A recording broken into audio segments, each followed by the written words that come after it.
All right, let's get right into it. We're looking at the standoff between the US and Iran, a conflict that, according to our source material, is doing more than just making headlines. It's potentially rewriting the entire global balance of power.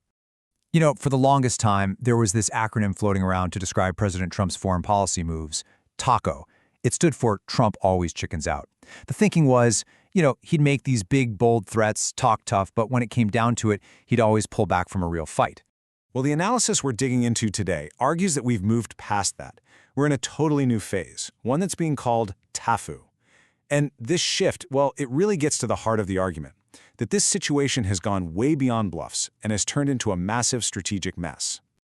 So, what's with the change? Why this new label? Because, as the source sees it, just a few weeks into this, it's become painfully clear that America has stumbled into a war it just can't win strategically. And you want to know the first sign? Just listen to Trump's own words. All of a sudden, he's praising the Iranian leadership, calling them high IQ people. Now, according to this analysis, that's a pattern we've seen before, like with China. It's the kind of language he only uses when he's facing an adversary whose power he actually respects and maybe even fears. And then there's this. And this is a big one. Look at the diplomatic picture. The US is practically on an island. We're not talking about some minor disagreements here. We're talking about America's closest allies. Canada, the UK, France, even NATO as a whole, all officially saying, nope, we're sitting this one out. And really, the message coming from the rest of the world has been incredibly blunt. It basically boils down to this. You started this fire, it's your mess, you clean it up. It's left the US holding the bag on a crisis many believe it created. Militarily, things are also looking surprisingly tough for the US. I mean, think about it. The aircraft carrier is the ultimate symbol of American military might, right? Well, those carriers have been forced to pull back, way back, hundreds and hundreds of kilometers away from Iran, effectively pushed out of the fight by Iran's drone and missile capabilities, which have turned out to be far more effective than anyone expected. So, with America isolated by its friends and its military kept at a distance, Iran has gone on the offensive. And they're not just defending, they're putting the US in what you could call a checkmate position, right in the world's most vital waterway for oil. And their strategy is actually pretty simple, but it is brilliant. First, they mine the deepwater channels. That forces every single oil tanker into a narrow shipping lane that hugs the Iranian coast. And from there, they've got total control. They can hit any ship they want with land-based missiles. They don't even have to put a boat in the water. And this is the real kicker.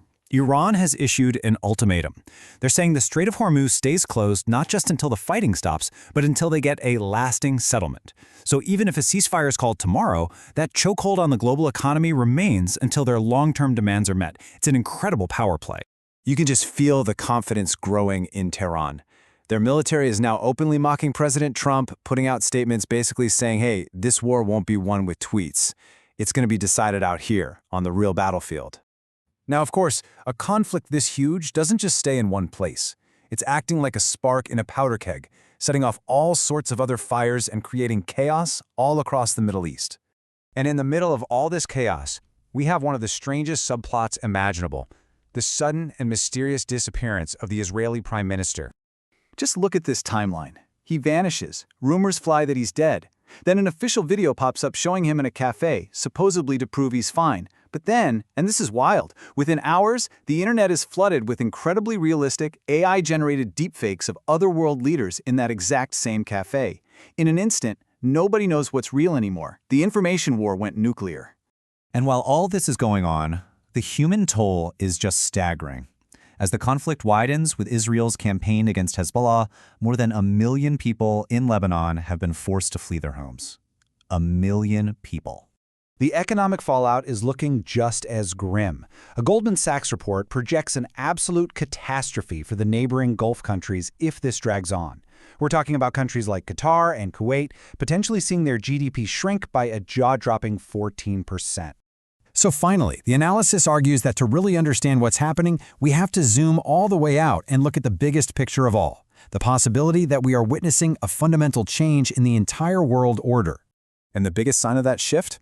Look at China. For years, they've played a more passive role. Not anymore. First, they called for the war to end. Now, they're stepping in with offers of humanitarian assistance. And let's be clear, that's a classic playbook move for a rising power looking to expand its influence while its main rival is stuck in a quagmire. And that leads us to the boldest claim in the entire analysis. The idea that historians might one day look back at this specific conflict and write that this was the moment it all started to unravel for America's global dominance. The problem for the White House now is that there's no easy way out. There's no quick victory on the horizon.